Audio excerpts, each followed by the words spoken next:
Halo semuanya, seperti yang kita ketahui di dunia ini sangat tidak enak rasanya apabila kita diremehkan oleh seseorang. Hal itu yang dialami oleh MC kita saat ini. Ia bernama Sung Jinwoo. Karena menurut orang lain, dialah hunter terlemah.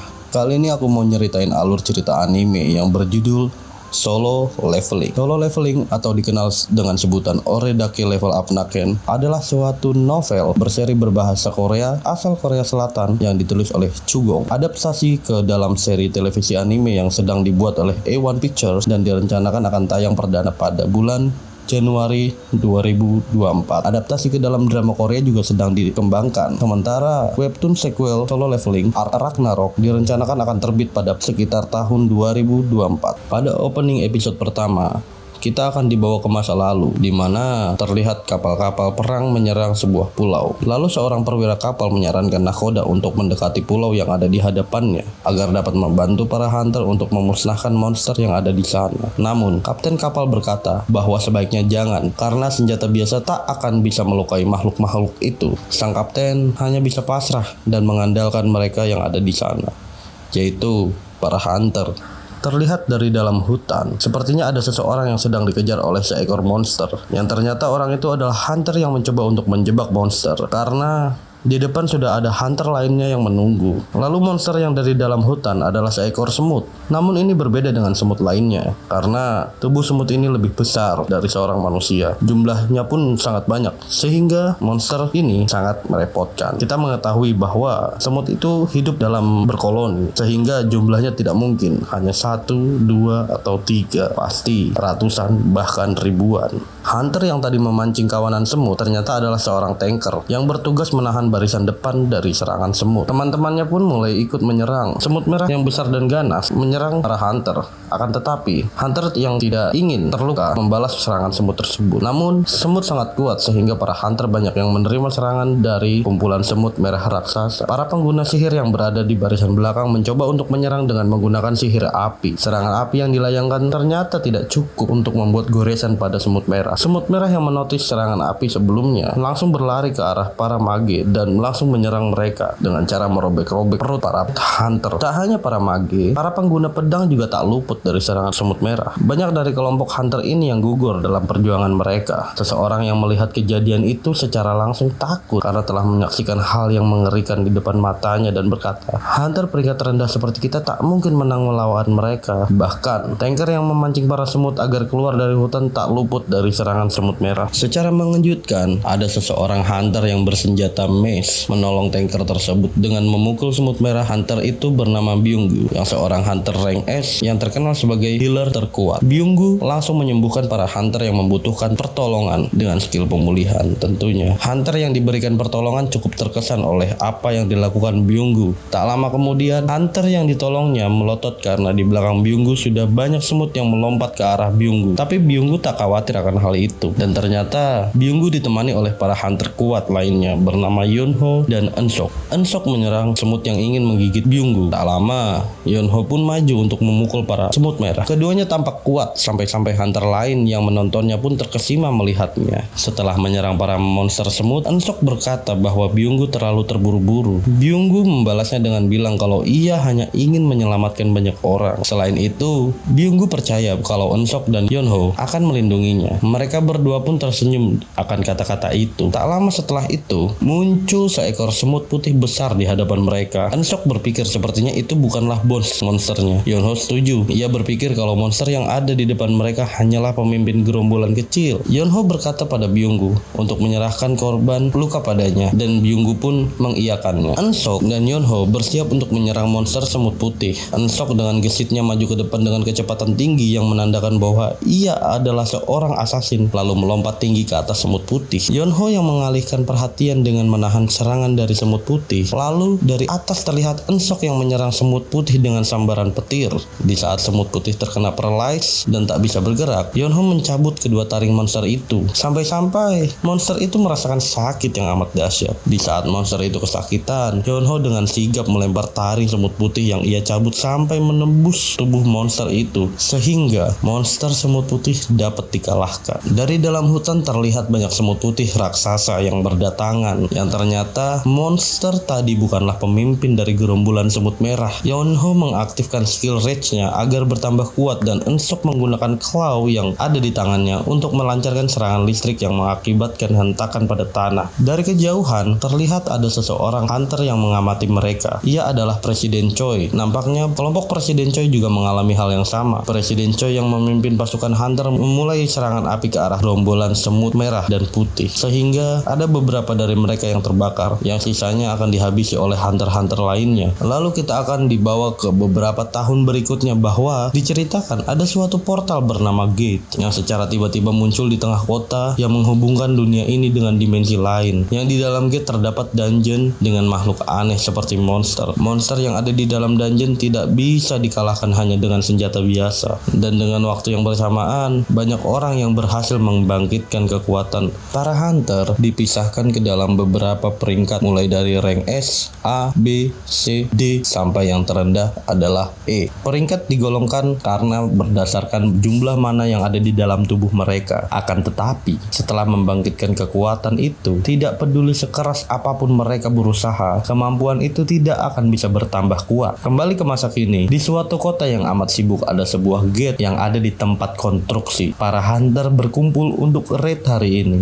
Raid adalah sebutan untuk menaklukkan sebuah gate yang di dalamnya ada sebuah dungeon. Di sini diperlihatkan Pak Kim dan Pak Park bertemu di depan gate yang ternyata mereka satu party. Pak Kim bertanya pada Pak Park, "Bukankah kau sudah kapok dengan pekerjaan hunter?" Pak Park pun membalas bahwa istrinya sedang hamil anak kedua sehingga ia perlu pekerjaan tambahan untuk mendapatkan uang. Pak Kim bilang, jika raid ini sukses, mereka bisa mendapatkan banyak uang. Tapi Pak Park tetap cemas karena sudah lama ia cuti dan takut tubuhnya cepat lelah dan hanya menjadi beban bagi mereka. Dari luar gerbang konstruksi datang seseorang bernama Sung Jinwoo. Ia terlihat kurus dan penuh luka di badannya. Pak Kim menyapa Jinwoo dan bertanya apakah ia sudah sarapan sebelum datang ke sini. Jinwoo menjawab bahwa ia sudah makan. Pak Park yang melihat Jinwoo dengan sinis bertanya pada Pak Kim, apakah Jinwoo adalah hunter yang kuat? Pak Kim tersenyum tipis dengan pertanyaan itu karena justru sebaliknya, Jinwoo bergabung setelah Pak Park berhenti menjadi seorang hunter. Jinwoo terkenal sebagai senjata terlemah umat manusia. Pak Park berkata, terlemah? Bukankah terkuat? Lalu Pak Kim membalas karena dia cedera di gate rank E sampai dirawat inap di rumah sakit dan dia bisa jadi hunter terlemah nomor 1 sehingga kalau dia dipanggil ke raid, anggap saja itu raid berperingkat rendah. Jinwoo yang mendengar hal itu hanya bisa diam dan tak bisa membantah karena memang itulah kenyataannya.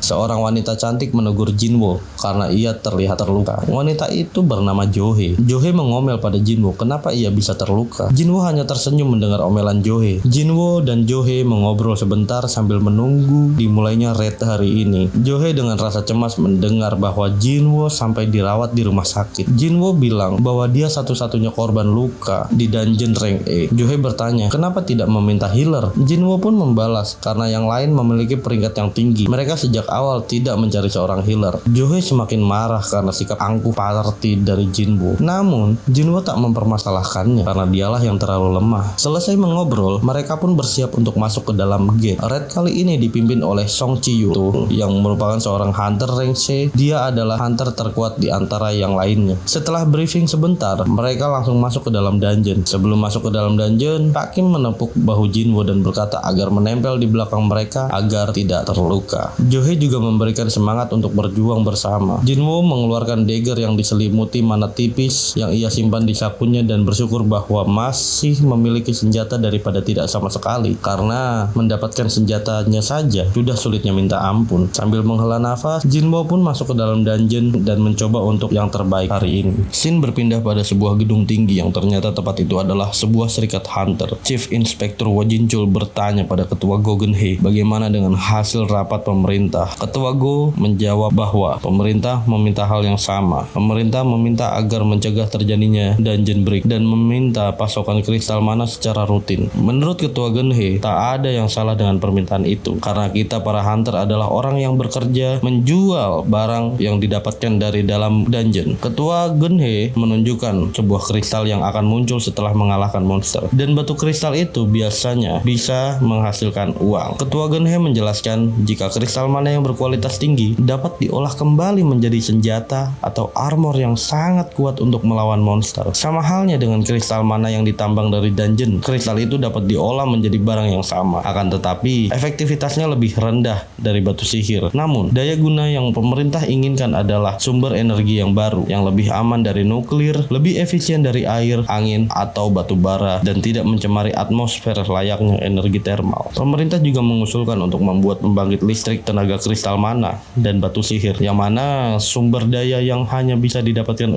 oleh seorang hunter. Oleh karena itu, menurut Ketua Genhe, seorang hunter mengemban tugas yang sangat besar. Kembali pada Jinwo, saat ini ia memegang sebuah kristal yang ia dapat. Namun secara mengejutkan, seekor monster goblin yang tiba-tiba menyerang Jinwo berusaha untuk melukainya. Jinwo menahan serangan goblin dengan dagger yang ia punya. Akan tetapi, dagger miliknya retak, sehingga ketika Jinwo ingin menusuk goblin, daggernya tak kuat dan patah. Jinwo lalu ditusuk dengan pedang milik goblin. Pak Park yang melihat itu bergegas berlari ke arah Jinwo, lalu menebas goblin menjadi dua bagian. Jinwo tersungkur dan merasakan sakit. Pak Park menyuruh Johe untuk menyembuhkan Jinwo. Lalu Pak Park pergi untuk memburu monster berikutnya. Johe yang melihat Jinwo kesakitan segera membantu menyembuhkan Jinwo. Jinwo yang lemas sambil melihat rekan-rekannya bertarung dengan monster. Mungkin dia berpikir bahwa Jinwo adalah satu-satunya orang yang tidak berguna di sana. Singkat cerita, mereka berhasil mengalahkan bos dungeon, yaitu seekor werewolf. Semua bergembira akan hal itu. Johe yang sambil menyembuhkan Jinwo bertanya, "Jinwo, kamu tidak akan bersikeras untuk menjadi seorang hunter kan? Kalau begini terus, kau pasti akan kena masalah besar. Bukan hanya perut, tapi seluruh tubuhmu penuh luka." Jinwo yang mendengar perkataan Johe langsung meminta maaf. Johe marah karena Jinwo meminta maaf. Johe hanya khawatir dengan keadaan Jinwo. Jinwo tertunduk mendengar itu dan tak bisa membalas perkataan Johe. Ketua Ciyul berkata apakah semua sudah mengambil bagiannya. Banyak yang mengeluh karena item drop saat ini sangat jelek dan akan terlalu sedikit hasilnya jika dijual. Jinwo sedih karena hanya dapat satu buah batu sihir peringkat E, tak sebanding dengan taruhan nyawanya. Seseorang berteriak agar mereka berkumpul karena telah menemukan sebuah gua yang sepertinya sangat dalam. Ciyul beranggapan bahwa ini adalah dungeon 2 lapis yang hanya ada dalam sebuah rumor saja. Ada yang berkata bahwa walaupun mereka telah mengalahkan bos dungeon, tapi belum ada tanda-tanda dungeon akan tertutup, yang berarti masih ada monster yang menunggu mereka di dalam sana. Ketua Ciyul berkata jika terjadi hal yang tak terduga seperti saat ini, ada aturan bahwa mereka harus menunggu perintah dari Serikat Hunter. Akan tetapi, anggota lainnya tak setuju dengan ide Ciyul. Mereka beranggapan jika hunter lain yang akan mendapatkan item yang lebih bagus karena menemukan dungeon 2 lapis. Pak Park berpendapat jika ini dungeon peringkat D, seharusnya tidak akan terjadi masalah apa-apa. Pak Kim menambahkan bahwa Pak Park akan mempunyai anak kedua,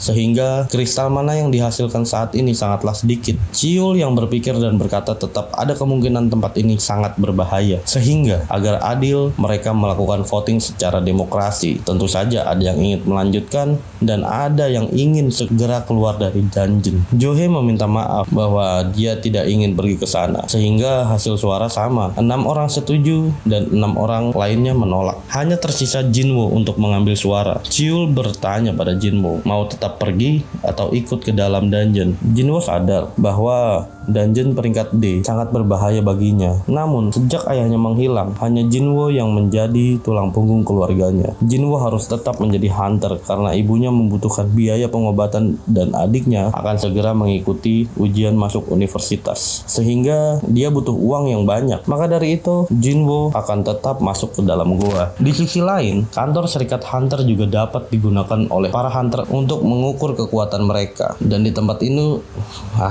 Di sisi lain, kantor Serikat Hunter juga dapat digunakan oleh para hunter untuk mengukur kekuatan mana mereka. Dan di tempat itu, datang berbagai macam guild yang merekrut hunter apabila mereka menemukan orang yang menjanjikan. Hunter yang selesai mengukur kekuatan mana mereka dimasukkan ke dalam ruangan meeting untuk melihat video sambutan dari Ketua Serikat Hunter. Ketua Genhe menjelaskan bahwa sudah belasan tahun berlalu sejak kemunculan gate, namun masih banyak hal misterius di dalam dungeon. Ketua Genhe berpendapat berpesan, meskipun sudah sering melakukan raid, jangan pernah lengah, jangan sombong, dan jangan anggap enteng. Untuk bertahan hidup, kalian hanya perlu satu, jadilah seorang pengecut, kata Ketua Genhe. Pada siang hari bolong, terdapat 2 orang pekok yang sedang menjambret seorang wanita. Mereka kabur melalui gang-gang kecil yang pada saat berbelok, ada seorang wanita berambut pendek pirang di tengah jalan. Jambret pekok menyuruh wanita itu minggir, jika tidak, ia akan ditabrak. Namun wanita blonde itu melompat ke atas para jambret dengan gerakan yang akrobatik sambil merebut tas milik wanita yang dijambret. Pada akhirnya, kedua jambret pekok jatuh dari motornya. Wanita blonde segera memberikan tas kepada pemiliknya. Orang-orang yang melihat kejadian itu menyadari bahwa wanita blonde itu adalah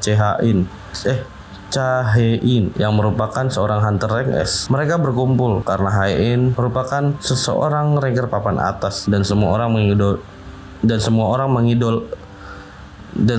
mengidolakannya. Hae-in yang tak terbiasa dengan tatapan orang-orang pun pergi dari tempat itu dengan melompati gedung-gedung. Kembali ke dalam goa, party Jinwo sudah memasuki goa dengan cukup dalam. Mereka berjalan selama 40 menit, yang mana 1 jam setelah mengalahkan bos, gerbang gate akan tertutup, sehingga mereka hanya mempunyai waktu 20 menit lagi. Jinwo menghampiri Johe untuk meminta maaf karena dia memilih untuk meneruskan perjalanan dungeon ketimbang pulang dengan selamat. Johe yang ngambek bilang kalau tidak apa-apa, tapi tetap saja kalau cewek ngomong gak apa-apa berarti ya ada apa-apa. Jinwo berkata, kau yakin tidak apa-apa? Johe marah dan berkata, aku ada masalah. Kau lupa lagi ya kalau bagian yang tertusuk tadi sedikit lebih ke atas kamu bisa mati, padahal aku sudah susah payah menyembuhkanmu tapi kamu tetap tidak waras, omel Johe. Mendengar itu Jinwo hanya bisa diam sambil tertunduk lesu. Jinwo sadar jika tak ada healer rank B seperti Johe, ia tidak akan berhasil bertahan hidup. Melihat Jinwo yang menyesal, Johe meminta Jinwo untuk mentraktirnya makan sebagai permintaan maaf.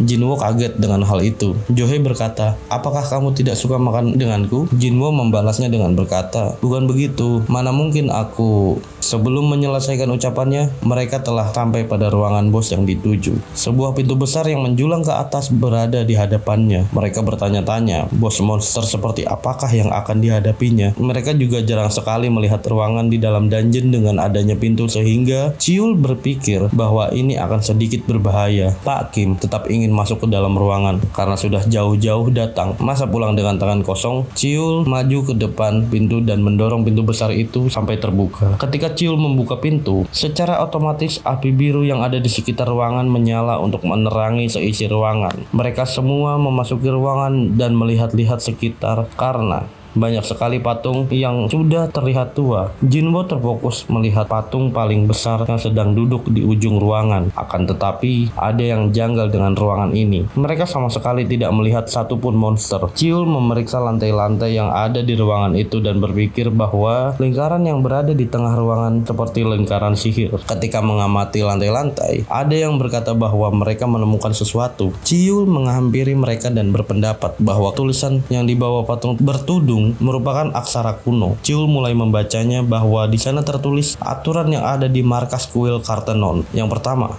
hormatilah sang dewa. Yang kedua, pujilah sang dewa.